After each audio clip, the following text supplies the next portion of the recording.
costume was working. The makeup and the hair and the sort of the whole look of Feste was killing her, like crushing her performance. I felt like she was being weighted down, and the character needs to be light. Maya had said when we did the photo shoot, she said, I don't know about this makeup. And I was like, just don't worry about it. I know what I'm doing. This is gonna be brilliant, you know, trust me. And she did, and I was wrong. Stuck all with you. John said, well, you know, it felt totally wrong. It felt like you were inhibited and you weren't able to be as free as you'd been in rehearsals. Then I started to feel like, oh, maybe I was really bad. We still have a ton of work to do. We have a lot of work to do.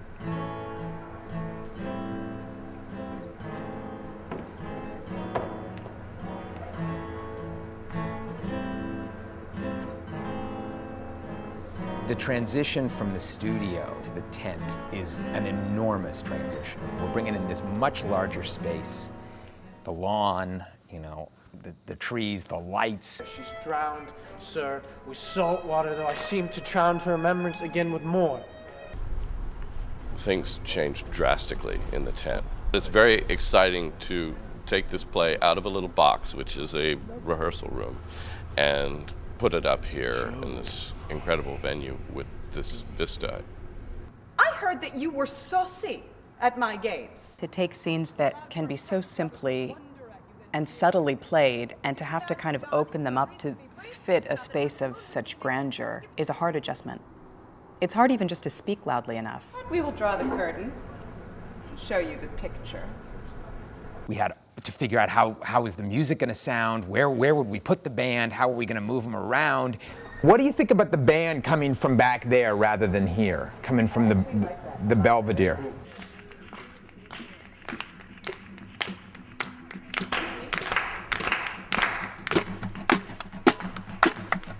It was when we got here that it, you know, all the ingredients were in place and it started to bubble. The only way to go with it is just go with it and don't think about it too much.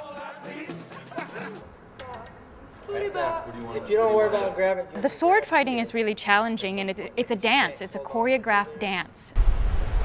Back, here, down, push, grab, step. There were moments of sheer panic, but then there was a moment where I got in the tent and I really felt like I was Antonia.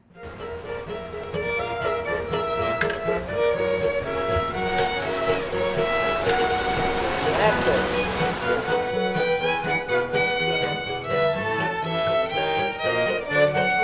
We totally changed Maya's look. We got rid of her wig and she dyed her hair and cut it off. Things are really freeing up, and I feel like the character is much more like a little Spitfire.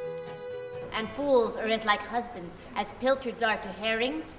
The husband's the bigger. I'm really surprised at where it's going, but that was a lot to do with, too, what John would see, and then he'd say, oh, you should do more of this and this and this and this and this. I might say element, but the word is overworn. Okay, good. Great, great, great. On a scale of 1 to 10, how confident are you now in being able to pull this off? I'm feeling more like a 6 and a 7. I'm not depressed about it anymore. I feel like, oh, okay, I can do this. I can do this.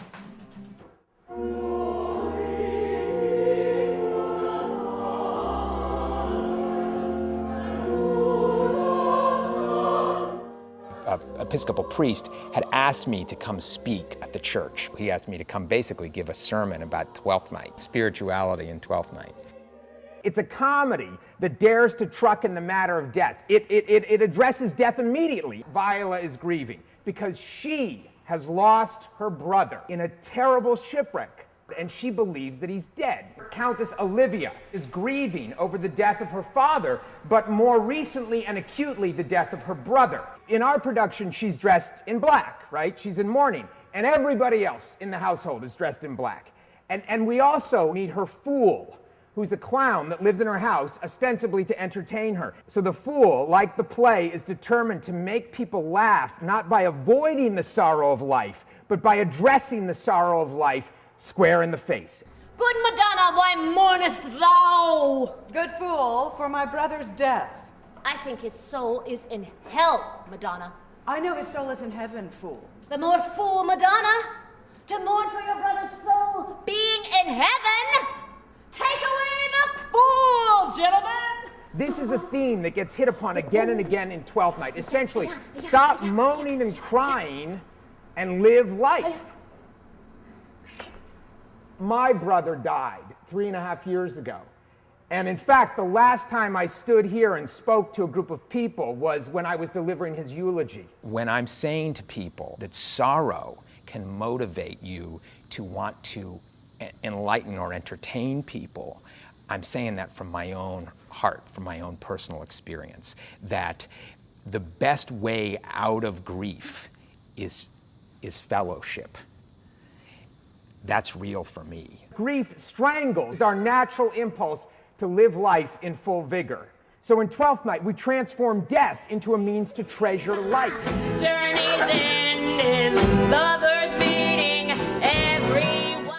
Listen to the words that the fool says as she sings the songs, because they echo and magnify the themes that occur throughout the play. What is love? What is love is not hereafter. Present mirth hath present laughter. Hath present laughter. What's to come is still unsure. What's to come is still unsure. In delay there lies no plenty. Then come kiss me, sweet and 20. Youth's a stuff will not endure. This is as much as to say, life is precious. The past is a memory. The future is a dream. The present is vital. It is what matters. Enjoy it.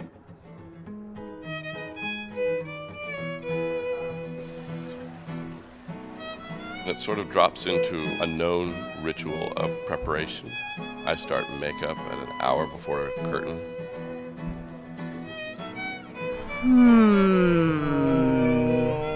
I do a lot of relaxation work first. My feeling is one of preparation, like an athlete before he or she jumps in the water. You're always worrying about things, so you try to calm down, you try to relax. My worth is my conscience you should find better dealing. What's to do? And there's something about just running your lines before a show so we can go out there and just be comfortable and not worry about it. I'm always the most frightened right before going on stage. And I feel like before every show I'm praying that I figure out how to do this. I marvel your ladyship takes delight in such a barren rascal. I have a champagne cork that I put between my front teeth, which keeps my jaw open, and I then run my lines. I speak my lines and try to make them as clear as possible. No man must know, but what follows, the numbers altered, no man must know. It's a little bit like when big league hitters swing in the on-deck circle, they swing something heavier than the bat. My heart does more M-O-A-I to sway my life. I guess, honestly, the last thing I think before I go on stage is let's see how this goes.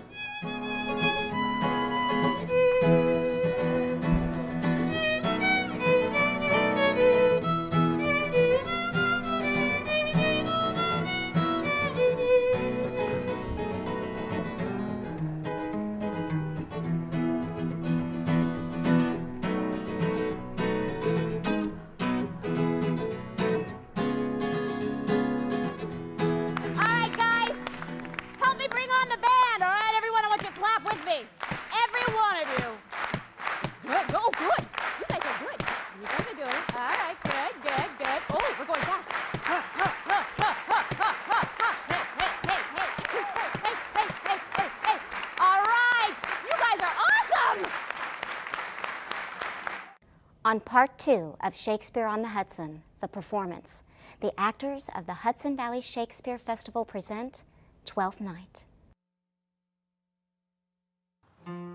Shakespeare on the Hudson is made possible by the generous support of Fiona Garland and Andrew Bentley, Jim and Susan Goodfellow, Patricia M. Clority, and Jason and Deborah McManus.